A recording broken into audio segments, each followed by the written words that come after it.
ඉතින් දැන් ඔබ මෛත්‍රී බුද්ධ ශාසනය පතනවා කියන්නකො කෙනෙක්.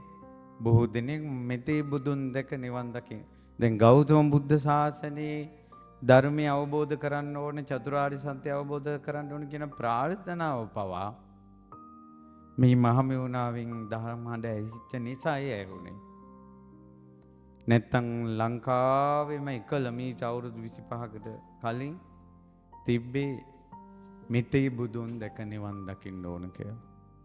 කොහොමද මෙතේ බුදුන් දකින්නවා කියන්න තියෙන ස්ථීර නිගමනේ කවුද ඔබට දුන්න සහතිකය? මෛත්‍රී බුදුරජාණන් වහන්සේ පහළ වෙනකොට ඔයා ඉන්නේ නිරය නෙවෙයි කියන්න කෝ සහතිකේ. පතන විදිහට මේක වෙනවා නම් මොනවද අපිට අඩු වෙන්නේ?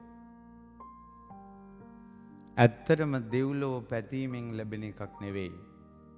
මනුලොව පැතීමෙන් ලැබෙන එකක් නෙවෙයි. නිවන පැතීමෙන්ම ලැබෙන එකක් නෙවෙයි.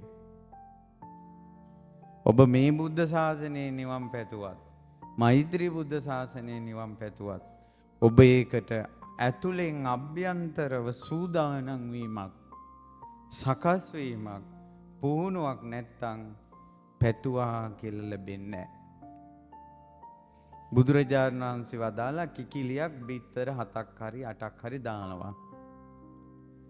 දාලා මේ කිකිලි පැටව් වේවා කියලා මේ ගොදුරු කකා පණුව කකා ඇවිදිනවා. අර බිත්තර වලින් පැටව් වෙයි නෑ. හේතුව ඒ බිත්තරේ රකින්න ඕන. කිකිලිගේ රස්නේ ඕන, කුකුල් ගඳ ගහන්න ඕන. එතකොට තමයි ඒ ක්‍රමානුකූලව මෝරලා අර බිත්තරේ පුපුරවගෙන එන්නේ. ඒ නිසා මේ ගෙවල් වල රණ්ඩු වෙන ගමන් පන්සිල් පද පාවත් රකින්නෙත් නෑ, සද්ධාවකුත් නෑ. ඔක්කොටම බැන ඉරිසියා, ක්‍රෝධ, වෛර, අධිහූනියන් අනුන්ට පොල් ගගා වින කර මෙතේ බුදුන් දකිත්වා කියලා පතනවා. ලැබෙන්නේ නැහැ. අභ්‍යන්තරව සකස් වීමක් නැති නිසා. ඒ නිසා සූදානම් වෙන්න වත් කාලයක් ඕන අපිට නිවනට.